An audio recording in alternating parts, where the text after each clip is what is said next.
Morning students, आज मैं आपको क्लास 11th के chapter number 4 double entry system के काउंटिंग के बारे में कुछ बताऊंगी।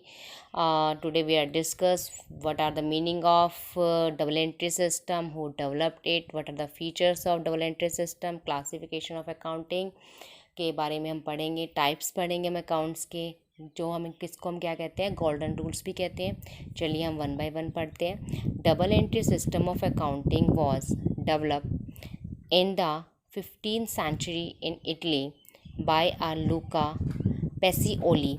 Under the system, every transaction has to accept debit and credit at the time of recording a transaction.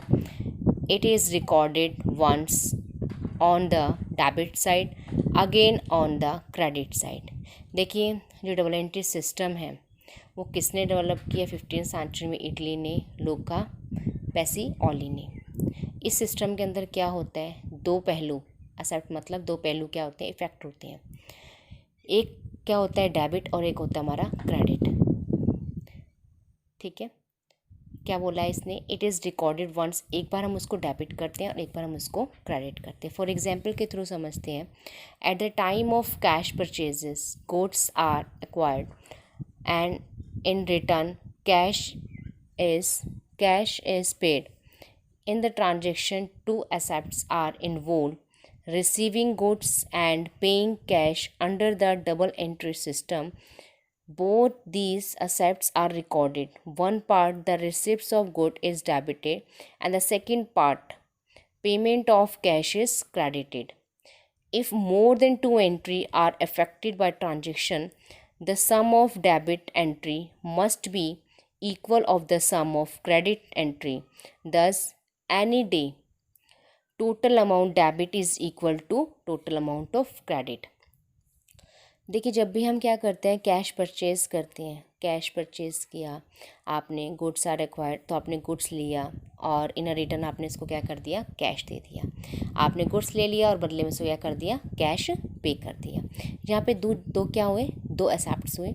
कौन कौन से हुए? एक तो कैश और एक हमारा, एक बार आपने क्या लिया, एक तो गुड्स ले लिया और रिटर्न क्या कर दिया, कैश। ठीक है, हमारे क्या अकाउंट, एक तो गुड्स इफेक्ट पड़ा और दूसरा हमारा कैश। क्या होता है, कई बार ज़रूरी नहीं है कि हमारे पास एक ही तरह की एंट्री हो। कई बार हमारे पास क्या हो जाती है, सेकंड पार्ट, मतलब कहने का मतलब है कई बार हमारी बहुत सारी अकाउंटिंग भी होती है। If more than two accounts are affected तो ट्रांजेक्शन, तो उस केस में आपने क्या करना है, जो डेबिट का सम और क्रेडिट का सम दोनों को क्या करना है, इक्वल करके रखना है। ठीक है, आगे हम पढ़ते हैं features of double entry system. क्या होते हैं इसका? It maintain a complete record of cash transaction. क्या करता है, कंप्लीट रिकॉर्ड रखता है कैश ट्रांजैक्शन का। It recognize the two fold aspect of every transaction, the aspects of receiving value in and the aspect of giving value out. In this system, one asset is debited and other asset is credited following the rules of debit and credit. Since one asset of transaction is debited and the other is credited, the total of all debit is also equal to the total of all credit. It help in establishing arithmetic accuracy of preparing a trial balance. Next topic है हमारा stages of double entry system. The followings are the three different stages of complete system of double entry book keeping. First is record the transaction in a journal. Firstly हम क्या करते हैं, journal में इसको transaction को record करते हैं। Classify the transaction in a journal by posting them to appropriate ledger account and then preparing a final account. Last is closing the book and preparing the final account. ये थे हमारे stages double entry system के। अब हम पढ़ते हैं कि account होता क्या। हमने बहुत जगह बात करी है अकाउंट, तो ये होता क्या, what do you mean by account? An account is a summarised record of relevant transaction at a one place relative to a particular head. It record not only the amount of transaction but also their effect and direction.